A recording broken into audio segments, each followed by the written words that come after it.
नमस्कार मंडळी, चला तर आणखीन एक छान असा व्हिडिओ अगदी नेहमीप्रमाणेच तुमच्याबरोबर शेअर करते. आणि जसं मी नेहमी म्हणते तसंच आजसुद्धा म्हणेन. तुमच्या सगळ्यांचे मनापासून आभार. खूप छान तुमच्या कमेंट्स असतात आणि खूप छान छान तुम्ही लिहिता. वाचताना आनंद तर होतोच, पण मज्जासुद्धा येते. त्याच्यासाठी मनापासून आभार.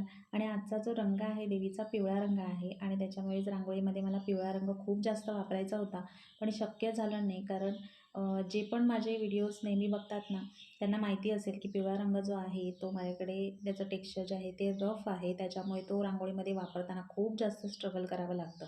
आणि आमच्या इथे मी लोकल शॉपमध्ये जवळजवळ सगळे शॉप झाले असतील, जेवढी पण असतील तेवढी सगळ्या शॉपमध्ये मी तो कलर शोधला, पण सगळीकडे मला तसाच कलर भेटतो. तो पिवळा पण आपला हळदी कलर पण आणि लेमन येल्लो कलरसुद्धा, दोन्ही कलर माझ्याकडे जे आहेत ते रफ कलर आहेत. पण तरीही पिवळा रंग वापरायचाच होता की नाही, त्याच्यामुळे मग मी तो कसाबसा वापरला. आणि त्या कर्व लाईनच्या आतमध्येही फुलं काढायची होती, त्याच्यामुळे मी त्या हाताने पण ते ठिपके जे आहेत ते काढू शकली नाही, कारण की आजूबाजूला रांगोळी गेल्यानंतर काढलेली रांगोळीसुद्धा खराब होऊन जाईल म्हणून. पण एकच फूल मी काढताना तुम्हाला दाखवलं तर एवढा वेळ मला लागलेला आहे त्याच्यामध्ये. तुम्ही विचार करा, एवढ्या सगळ्या फुलांसाठी किती वेळ लागला असेल. आजची रांगोळी अतिशय सोपी आहे, पण तरीही मला काढायला खूप म्हणजे खूप वेळ लागला फक्त त्या रंगामुळे.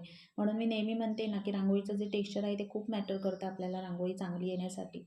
तर तरी आपली आजची रांगोळी अतिशय सुरेख दिसते आहे. नक्की ट्राय करून बघा. आजची रांगोळी कशी वाटली नक्की कमेंट करून सांगा. आणि व्हिडिओ आवडला असेल तर लाईक, शेअर अँड सबस्क्राईब.